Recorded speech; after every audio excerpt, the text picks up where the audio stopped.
with a rare condition called Vactral Association. And Vactral Association is an acronym for 7 birth defects. To get into our special little club, you need at least 3 birth defects, but to some extent, I have all 7. Which means I got the gold membership, baby. Comes with unlimited chicken wings and pool access. I'm going to ask you to laugh at some uncomfortable things, and that's okay. And if you don't, you're actually ableist. That's how that works.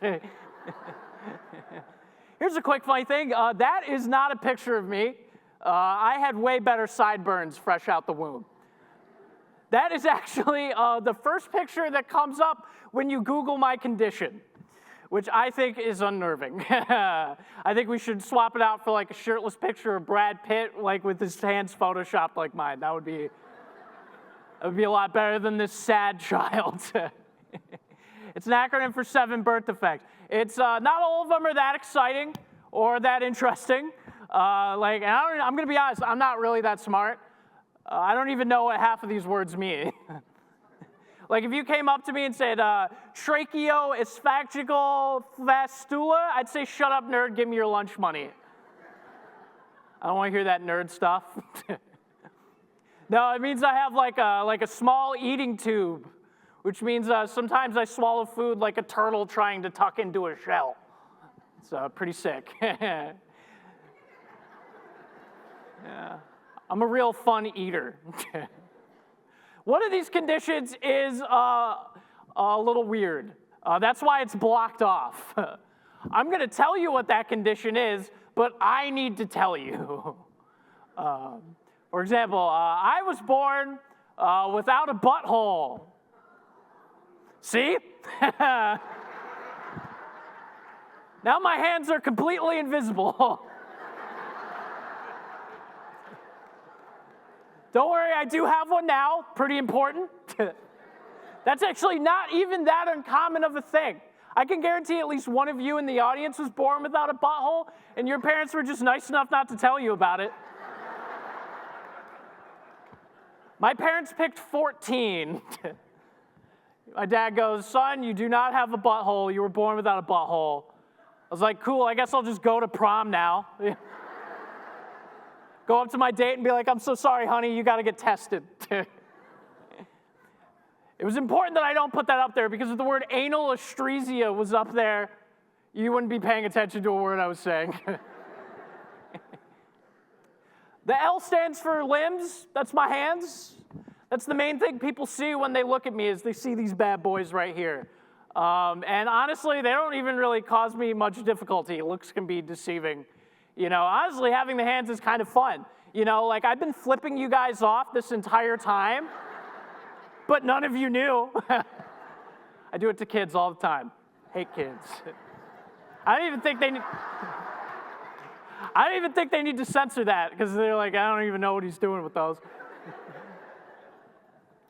I do have some conditions that aren't as fun to talk about. But honestly, I think with all of you can relate to this. The issues that we struggle with the most aren't really the things we want to talk about. You know, our biggest struggles usually we hide from people. You know, we hide them from our friends or family. We even hide them from ourselves if we can do it. Why do we do that? A lot of things. You know, we hide our problems because we want to be normal. You know, we don't want help. We want to handle things on our own. We don't love ourselves when it matters most. Most of my problems are pretty literal. They're pretty out in the open. You know, they're easy to identify. So I'm not trying to say that any of you were born without holes in your butts. But maybe some of you out there have holes in your hearts. Hey, pretty gross metaphor, but it works. Loving ourselves is never an easy thing to do. Loving myself is something that I've struggled with most of my life, and I bet a lot of you have as well. My therapist always tells me this thing that really inspires me is that if you try hard to love other people, you need to try just as hard to give that same love back to yourself. Thank you. His line, not mine. He's not here. That would be unethical. It's not easy. My therapist gave me this task to do one day where he says, I want you to go home, I want you to look at yourself in the mirror, I want you to say 3 nice things about yourself. And it was the hardest thing I've ever had to do. If you go home and do that, you will get out one of them, and then you will want to punch yourself in the face. Loving yourself isn't easy, but it's so important. It's a basic idea that we're taught as kids, but basic is essential. We got to do it. And if you don't love yourself as much as you possibly can, you will be shocked at the amount of garbage you'll be willing to put up with in your life. You'll be shocked at the amount of garbage that you'll let other people dump onto you. Thank you. And loving yourself can mean a million different things to a million different people. Loving yourself can be done in a million ways, but getting started is the hardest part. So I want to share a quick story with you. I used to work at a popular retail store. I'm not going to say the name, but it's a store where they sell things. Narrow it down. I sold phones to old ladies. That was my job. No, it was not Best Buy. They were way classier than what we were doing. For example, my department was phones/toys. Pretty broad.